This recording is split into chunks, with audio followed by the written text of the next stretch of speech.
The night the sky cracked open, Aira was standing alone on the old lighthouse cliff, listening to the sea roar like a wounded animal.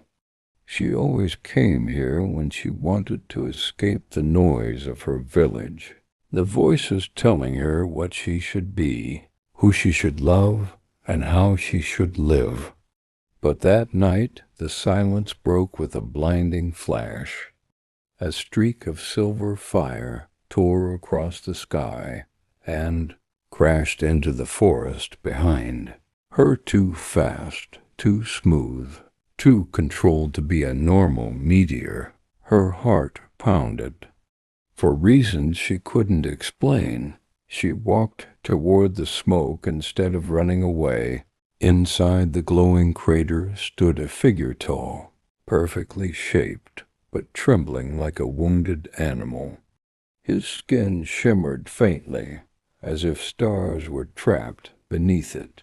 His eyes were a deep, molten gold. He looked almost human. Almost. When he tried to step forward, he collapsed. Aira rushed toward him without thinking. "Hey, can you hear me?" His voice was soft, vibrating like two tones, speaking at once.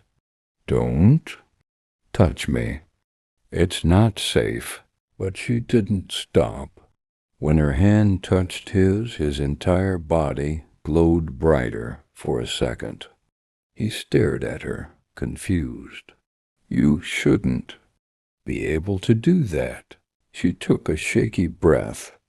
"Then why does it feel like I'm supposed to?" He hesitated, then whispered his name. "Kael." Just saying it made the air around them warm. Aira helped him up and took him to the lighthouse. His wounds weren't bleeding, they were glowing.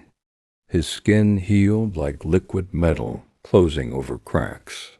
He studied her silently as she cleaned him up. "You're not afraid of me," Kael said. Aira laughed softly. "Should I be?" Kael looked away. "My world sent hunters after me. I escaped, but they will follow the crash. If they find you near me, they won't show mercy." She froze. "Then why come here?" He looked at her with those impossible golden eyes. "Because your planet, it has something mine doesn't. Something I've been searching for. Something I felt long before I landed." Aira swallowed. "And what's that?" Kael gently touched her wrist, and a warm pulse traveled through her veins like a quiet explosion. "Life," he whispered. "Warmth, emotion." His voice dropped. "You?" She had no answer. Her heart had one instead.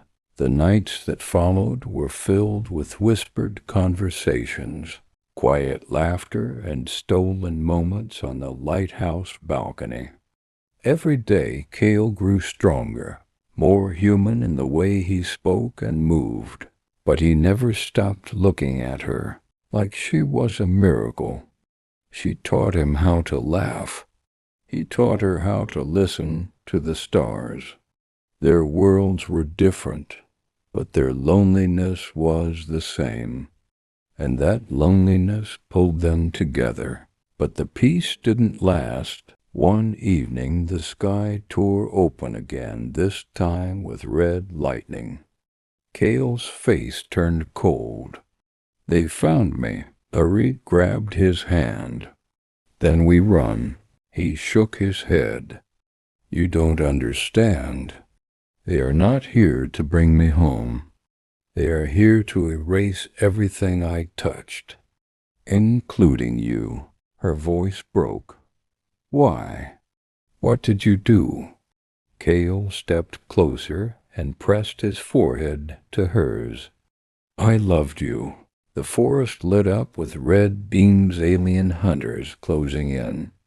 Kael pulled Aira behind him and raised his hand.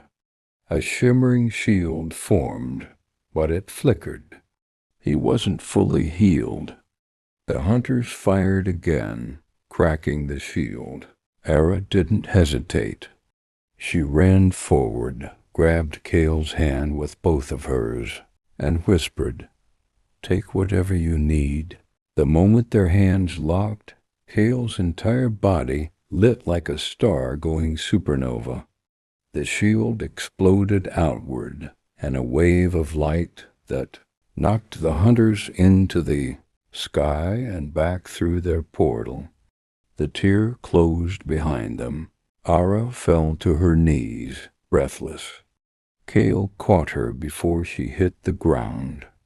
"You shared your life force with me," he whispered. "Why?" Her voice trembled. "Because you gave me something I've never had.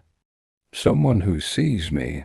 Kael lifted her chin, his voice breaking for the first time. "Then let me see you. For as long as your world allows." His form shimmered. The starlight beneath his skin dimmed. He was transforming, adapting, becoming more human. "My people can't track me now," he said. "Not in this form." Aira blinked in disbelief. "You're staying?" Kael smiled gently. "Unless you don't want me to." She stepped into him and wrapped her arms around him. "Then stay," she whispered. "Stay and learn what it means to love." The human way. The tide crashed. The lighthouse glow spun across the waves, and for the first time in his life, Kael felt something stronger than cosmic destiny. He felt home.